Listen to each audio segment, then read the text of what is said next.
One Life family, how's everybody doing? Y'all know I missed you, man. If this is your first time coming by the channel, I want to definitely welcome you to the One Life podcast. If you are returning, I want to welcome you back to the podcast.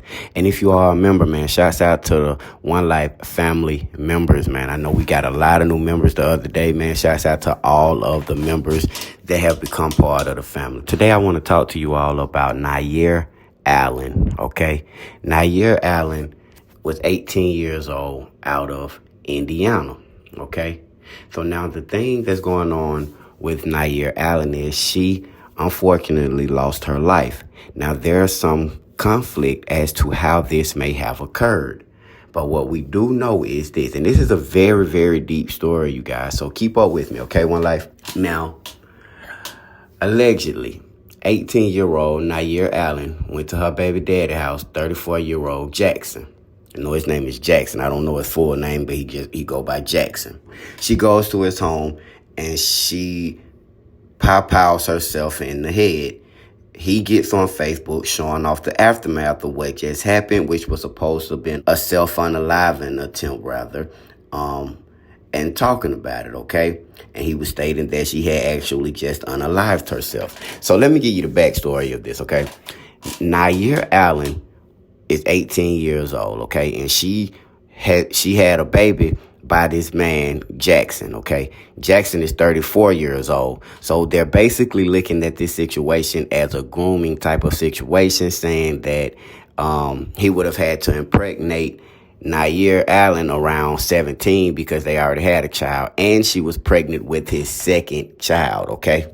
So now, throughout this ordeal, Jackson, he was like, cheating and messing with other women and things like that. He had tried to allegedly call off the relationship that he had with Nyair Allen. Now, Nyair Allen wasn't going for it according to a Facebook post that was made, but people are saying now it seems more like that was a post that Jackson would have made as opposed to a post that Nyair would have made, okay?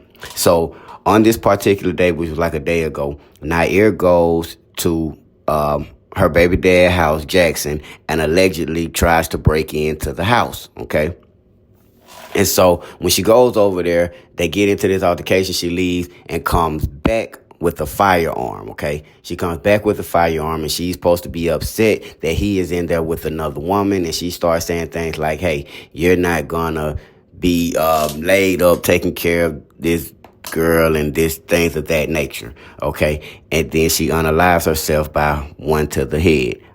This is the story that he's giving. Again, people are saying that this story that doesn't make sense, and the letter that was written, which was supposed to be a unaliving note, it speaks highly of him, and it was written from his point of view as opposed to being written from Nyair Allen's point of view, okay? Let's break it down, okay? It looked like this man groomed the 18-year-old because they already had a child together. And since it takes 9 months to have a child, they assuming that they had already been talking before she got pregnant, which was likely 17 or before then, okay?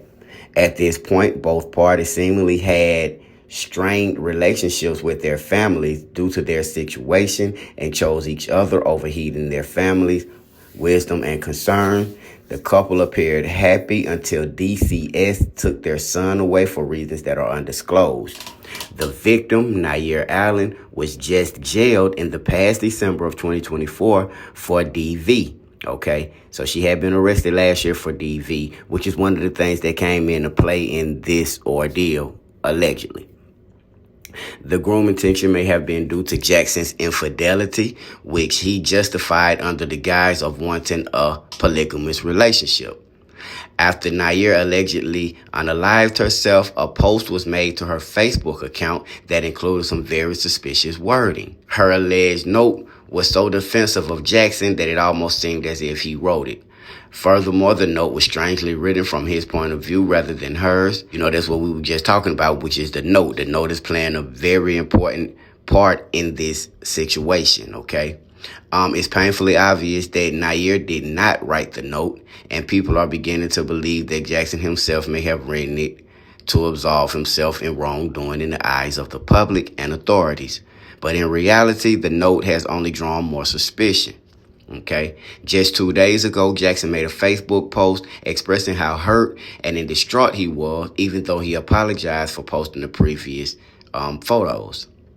As more and more information becomes available in the Nyair Allen case, I will definitely be bringing it to you. This is a case, this is a story that we are definitely on. One Life family. Please, please, please, if you have not had a chance, hit the like button so that we can get this story in the algorithm, and prayers for Nyair Allen and her family. One Life family.